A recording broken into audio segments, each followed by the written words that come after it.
है कि क्या देश में अलग अलग लोगों के लिए अलग अलग कानून है।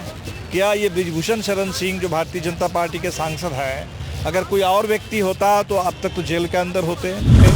लेकिन जिस दिन संसद का एक तरफ उद्घाटन हो रहा है और उसी दिन उसी से थोड़ी 2 किलोमीटर दूरी पर अगर हिंदुस्तान के अंदर हमारे इन तमाम पहलवानों के साथ सरकार इस तरह से पेश आई, पुलिस ने इतनी बर्बरता के साथ उनको सड़क पे घसीटते हुए रौंदते हुए उनको गिरफ्तार किया, तो हमें तो लगता है कि पूरे हिंदुस्तान को उन्होंने शर्मसार कर दिया दुनिया के साथ। इस ट्रेन से सबसे ज़्यादा सफ़र करते हैं।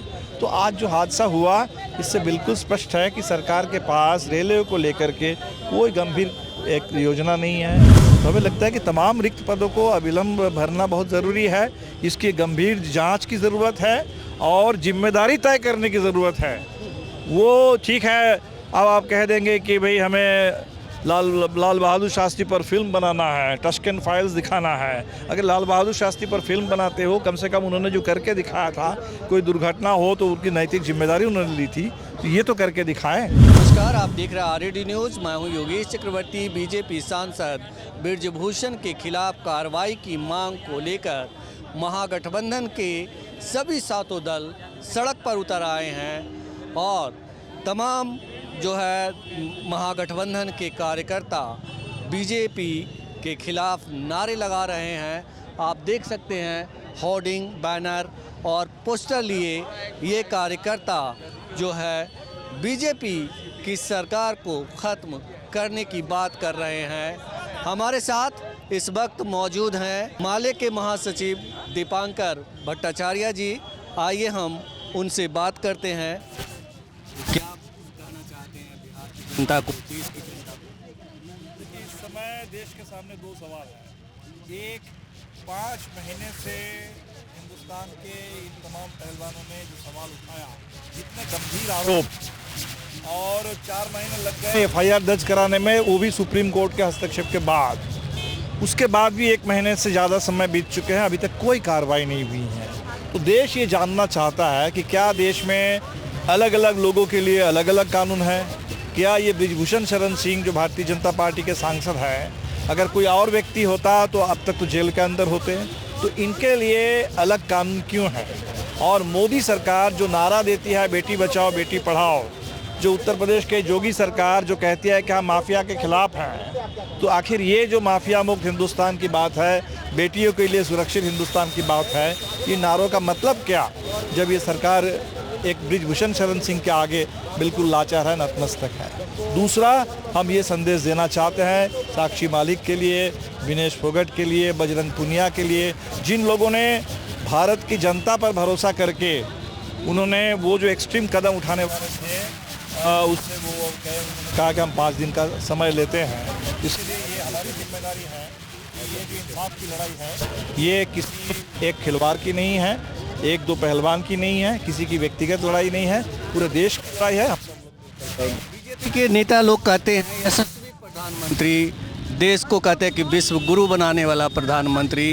क्या है, आपको लगता है कि इनके कथनी और करनी में जो तमाम तरह के दावे करते हैं, यूपी में जैसा कि आपने बताया कि बुलडोजर चलाने की बात कही जाती है, तो ये सब लोगों की कथनी और करनी में काफ़ी अंतर? बिल्कुल बिल्कुल। देखिए, आप क्या कहते हैं उससे फ़र्क नहीं पड़ता है। आज के ज़माने में किसी भी दुनिया के किसी कोने में कोई घटना घटती है, पूरी दुनिया की उस पर नज़र होती है।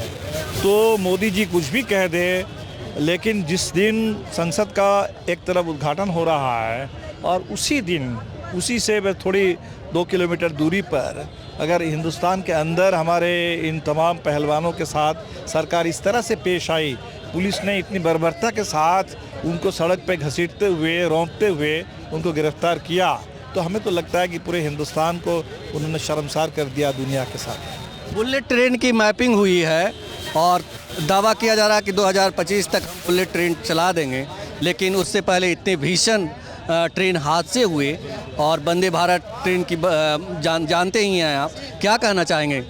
बिल्कुल, ये देश को फिर एक बार हमें लगता है कि सरकार को हम लोग बताना चाहते हैं कि रेलवे कोई प्रोपेगेंडा के लिए नहीं है, रेलवे की ज़रूरत है। आप देखेंगे कोरोमंडल में जो लोग मारे गए, ज़्यादातर लोग वो प्रवासी मजदूर हैं। अगर संघमित्रा एक्सप्रेस के साथ ऐसी कोई हादसा हो जाए तो बिल्कुल तो बिहार के मजदूर होंगे, तो तमिलनाडु से केरल से लौटने वाले जाने वाले मजदूर इस ट्रेन से सबसे ज़्यादा सफ़र करते हैं। तो आज जो हादसा हुआ इससे बिल्कुल स्पष्ट है कि सरकार के पास रेलवे को लेकर के कोई गंभीर एक योजना नहीं है। सारे पद खाली पड़े हुए हैं। रेलवे का बजट पर सरकार ने रोक लगा दी। कोई सिक्योरिटी के लिए, सेफ्टी के लिए कहीं कोई प्रावधान नहीं है। जिस कवच की बात की गई एंटी कोलिशन टेक्नोलॉजी, वो हिंदुस्तान के टोटल जो रेलवे ट्रैक है उसका अभी 10% भी शायद कवर नहीं हो रहा है। तो इतना गंभीर काम पूरी तरह से उपेक्षित है और ये सरकार मस्त है वंदे भारत का उद्घाटन करने में। तो रेलवे का मतलब वंदे भारत और बुलेट ट्रेन नहीं होता। रेलवे का मतलब मोदी जी का प्रचार नहीं होता। रेलवे का मतलब वो अंग्रेज़ों के ज़माने से रेल बनना शुरू हुआ। सबसे पहले हिंदुस्तान के लोगों को सस्ते में सुरक्षित एक जगह से दूसरे जगह जाने का उनका जो पूरी उनकी ज़रूरत है वो पूरा करे रेलवे, इसकी ज़रूरत है और सरकार इसमें पूरी तरह से फेल है। सर, रेलवे को लाइफलाइन कहा जाता है इंडिया का। और दूसरी बात है कि इस तरह से 2014 के बाद जो है रोक दी गई वैकेंसी तमाम और बहाली नहीं हुई, क्या आपको लगता है कि इसका असर है? बिल्कुल है। अगर आप देखेंगे कि 12 घंटे की ड्यूटी कर रहे हैं कोई लोको पायलट, तो जाहिर सी बात है कि झपकी आएगी। तो ये रेलवे को तो एक तरह से उन्होंने असुरक्षित बना दिया पूरी तरह से। तो हमें लगता है कि तमाम रिक्त पदों को अविलंब भरना बहुत ज़रूरी है। इसकी गंभीर जांच की ज़रूरत है और जिम्मेदारी तय करने की ज़रूरत है। वो ठीक है, अब आप कह देंगे कि भाई हमें लाल बहादुर शास्त्री पर फिल्म बनाना है, टस्कन फाइल्स दिखाना है। अगर लाल बहादुर शास्त्री पर फिल्म बनाते हो, कम से कम उन्होंने जो करके दिखाया था, कोई दुर्घटना हो तो उनकी नैतिक जिम्मेदारी उन्होंने ली थी, तो ये तो करके दिखाएं। सर, लालू यादव ने 10 लाख मुआवजे की मांग की है, क्या कहेंगे आप? कितना क्या करते हैं? हम तो कहेंगे कि देखिए, इसमें आप मुआवजे से तो नाप नहीं सकते। आप मुआवजे से नहीं तय कर सकते कि जहाँ लोग मारे गए वो एक परिवार का ब्रेड विनर मारा गया। तो हम तो समझते हैं कि इन परिवारों की पूरी जिम्मेदारी, कोई एक बार मुआवजा नहीं, लाइफ लॉन्ग इकोनॉमिक सपोर्ट सरकार को तय करना चाहिए, रेलवे मिनिस्ट्री को। और इस पर तो बिल्कुल उस तरह से क्लास सूट होना चाहिए और तय होना चाहिए ताकि कम से कम सरकार गंभीरता से इन चीज़ों को आगे देखे। बात करने के लिए शुक्रिया सर। तो ये थे माले के महासचिव